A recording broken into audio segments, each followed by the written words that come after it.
Kuasa hukum warga Desa Kohot, Kecamatan Paku Haji, Kabupaten Tangerang, Banten, menyebut ada data dan fakta baru dari kasus Arsin soal pagar laut Tangerang.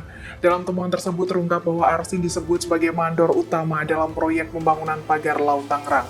Dikutip dari tribunnews.com, keterangan ini disampaikan kuasa hukum warga Kohot, Henry Kusuma, Kamis 27 Februari 2025. Henry menjelaskan temuan tersebut dari tahun 2021 mengenai pembiayaan pembangunan pagar laut.